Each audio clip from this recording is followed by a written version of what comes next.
জীবনে ব্যস্ততা বলে আসলে কিছু নেই, ইটস অল অ্যাবাউট প্রায়োরিটি। আমরা অনেক সময় কাজ করতে গিয়ে নানানভাবে মানুষকে বলার চেষ্টা করি যে আমি খুবই বিজি, আমার কোনো সময় নাই, আমার পক্ষে কথা বলা সম্ভব না, দেখা করা সম্ভব না, কিন্তু তার কিন্তু সব কাজ চলছে।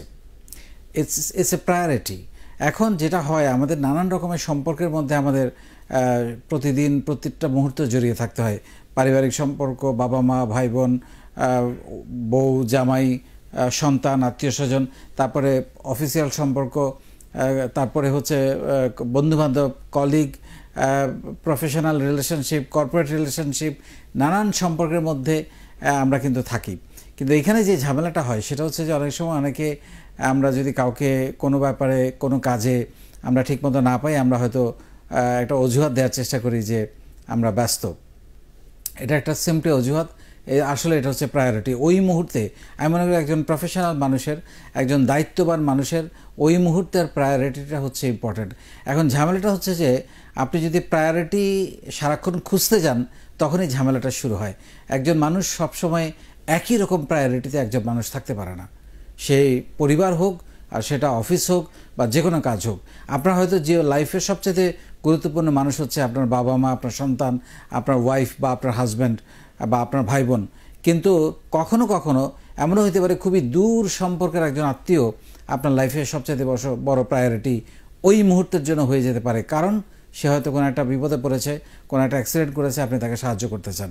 সো ওই মুহূর্তে আপনার অন্য দায়িত্ব, স্বাভাবিক দায়িত্ব পালনের চেয়ে হয়তো আপনার বাচ্চাকে স্কুলে নেওয়ার কথা ছিল বা আপনার অফিসে কোনো একটা কাজ ছিল, তার চেয়ে এটা কিন্তু অনেক বেশি প্রায়োরিটি হয়ে দাঁড়ায়। সো এই সম্পর্কগুলো বুঝতে হবে, এবং এই সম্পর্কগুলো যদি আপনার চারপাশে যারা থাকেন এবং আপনি নিজেও যেটা সেগুলো বোঝার চেষ্টা করেন, তাহলে কিন্তু জীবনটা একদম ধবধবে সাদা। কিন্তু আমাদের যেটা ঝামেলা হয়, আমরা সবসময় প্রায়োরিটিতে থাকতে চাই। একজন মানুষ কখনো সারাক্ষণ প্রতি মুহূর্তে একই রকম প্রায়োরিটিতে থাকতে পারে না।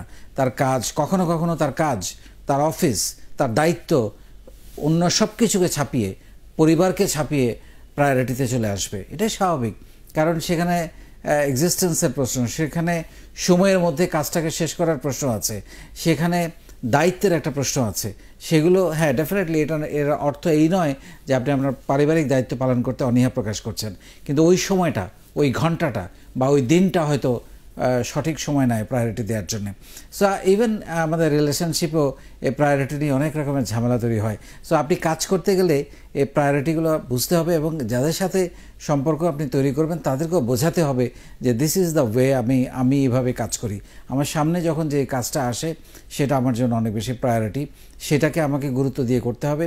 আর প্রফেশনাল লাইফ, পার্সোনাল লাইফ দুটাকে আলাদা করতে হবে। এখন যেটা হয়, আমাদের সমাজে কিছু জিনিস আবার অন্যরকমভাবে প্রায়োরিটি সেট করে। যেমন ধরেন আপনি খুবই সফল মানুষ, আপনি বিখ্যাত মানুষ, আপনি ভালো করছেন, আপনার টাকা পয়সা আছে, আপনি না চাইলেও মানুষজন আপনাকে প্রায়োরিটি দিবে। এটা আমাদের সমাজের একটা চিত্র। আবার আপনি হয়তো বা খারাপ অবস্থায় পড়ে গেছেন, আগে ভালো ছিলেন, এখন হয়তো একটু পড়ে গেছেন কোনো কারণে আপনি হয়তো ঠিক জায়গায় নেই এখন আর। সেই ক্ষেত্রে আগে যারা আপনাকে প্রায়োরিটি দিত তারা হয়তো আপনি এখন ফোন করলে ফোন ধরে না। সো এটা হচ্ছে বাস্তবতা, এবং এটাকে মেনে নিতে হবে। এটাকে মানে পৃথিবীর সমস্ত কিছু আপনাকে অর্জন করে, সমস্ত কিছু আপনাকে নির্ধারণ করে হচ্ছে যে ওই সময় আপনি কী অবস্থানে আছেন, এবং আপনার জয়, আপনার এগিয়ে যাওয়া, আপনার সফলতা, সব কিছুর জবাব আপনি আজকে প্রায়োরিটিতে নাই, কিন্তু আপনার সফলতা, আপনার এগিয়ে যাওয়া, আপনার জয় কালকে আপনাকে সব কিছুর সবার প্রায়োরিটি লিস্টে আপনার নাম চলে আসবে। So it's up to you. এখন আপনি যদি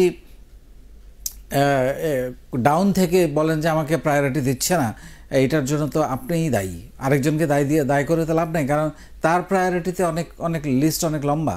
তো আপনি যদি তার প্রায়োরিটিতে যেতে চান, আপনাকে সেই জায়গায় নিতে হবে নিজেকে, এ ব্যাপারে কোনো সন্দেহ নেই, এবং সেইটা করাটাই হচ্ছে, এবং নট নেসেসারি তার প্রায়োরিটিতে আপনার যেতে হবে এমন কোনো কথা নেই।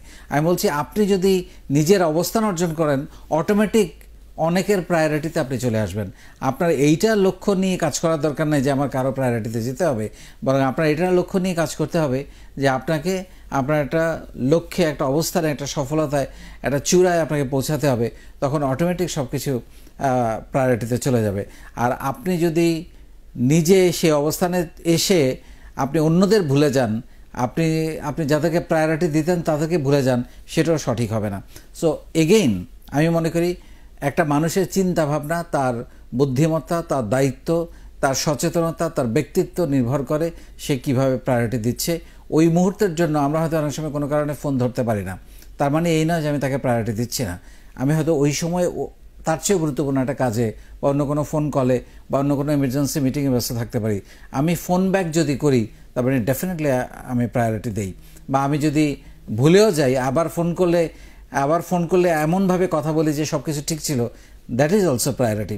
সো এরকম আমরা হুট করে কোনো সিদ্ধান্তে বা জাজমেন্টে না চলে আসি যে আমাকে গুরুত্ব দেওয়া হচ্ছে না। এটা বরং নিজেকে ছোট করা এক ধরনের।